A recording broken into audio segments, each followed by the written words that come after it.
그 시대 철학자들은 곧 여행가들이었거든요. 플라톤, 아리스토텔레스, 그리스의 어떤 철학자들도 한 곳에 머물러서 철학을 하지 않았어요.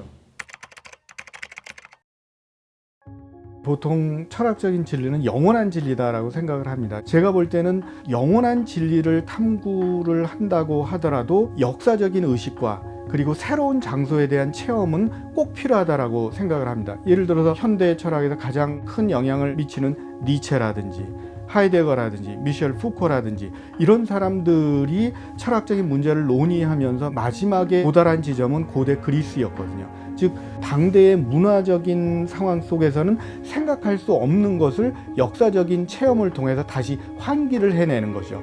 그런 점에서 우리 시대의 문제를 찾아내는 방법으로서 역사적인 여행, 정신의 어떤 시간 여행이 필요한 것이고요. 그 얘기는 뭐냐면 우리가 어떤 장소에 있느냐에 따라서 우리의 생각이 달라지기 때문이죠. 철학을 하는 데 있어서도 새로운 장소를 찾아 나가는 것이 중요하고 그것이 바로 철학의 공간성이라고 생각을 합니다.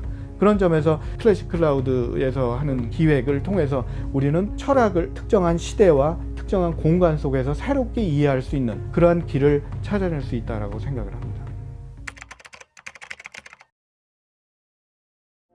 아리스토텔레스는 정말로 서양 학문의 아버지라고 할 정도로 다양한 영역에서 수많은 업적을 남겼는데 어떻게 아리스토텔레스가 63세 나이에 그 많은 업적을 다 이룰 수가 있었는지에 대해서 한 가지 방식으로는 설명할 수가 없을 것 같아요. 의사인 아버지를 따라다니면서 인체 모습을 관찰하고 그 관찰력과 기억력이 아주 비상했던 사람인 것 같고 또 그를 따라다니던 제자 테오프라스토스 역시도 아리스토텔레스만큼이나 뛰어난 관찰력과 기억력을 갖고 있었던 사람인 것 같아요. 그래서 아리스토텔레스의 업적은 어떻게 보면 그 시기의 지적인 문화적 분위기, 이 분위기의 결과라고도 생각을 할 수가 있을 것 같아요. 또 한 가지 요인을 또 들자면 아리스토텔레스의 엄청난 노력을 얘기를 할 수가 있겠죠. 아리스토텔레스는 아카데미아에 있을 때부터 독서가라고 소문이 날 정도로 그 기록들을 읽고 그것을 되새김하는 과정을 거쳤을 뿐만 아니라 잠을 덜 자기 위해서 철구를 손에 들고 있다가 그 철구가 떨어지면 깨어나서 공부를 했다고 할 정도니까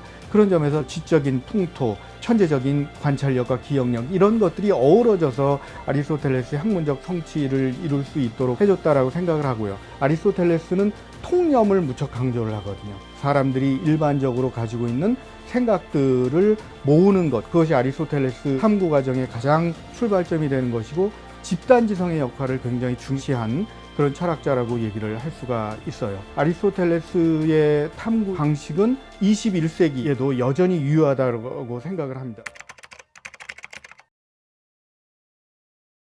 제가 이번 여행에서 아리스토텔레스 흔적을 따라 여러 곳을 다녔는데 그 중에서 가장 기억에 남는 것은 레스보스 섬입니다. 레스보스 섬은 에게의 동북부에 있는 제주도보다 약간 작은 화산섬이고 우리에게는 사포의 고향으로 알려져 있죠. 무엇보다도 뛰어난 풍광이 기억에 남습니다. 사람의 손에 의해서 때묻지 않은 땅, 산, 바람, 태양빛 그리고 바다 이런 것들이 어우러져서 하나의 신적인 조화를 만들어내는 여기야말로 정말 자연의 유의가 이루어지고 그리스인들은 인간의 모습을 한 신들의 모습을 그려내지 않았을까 이런 생각을 하게 됐고요. 이 레스보스 섬에서 아리스토텔레스가 약 3년 정도 머물면서 생물학 연구를 했고 이 생물학 연구가 초석이 돼서 그의 방대한 연구가 가능해졌다라고 할 수가 있습니다. 그런 점에서 레스보스 섬은 아리스토텔레스 학문의 요람이라고 얘기를 할 수가 있습니다.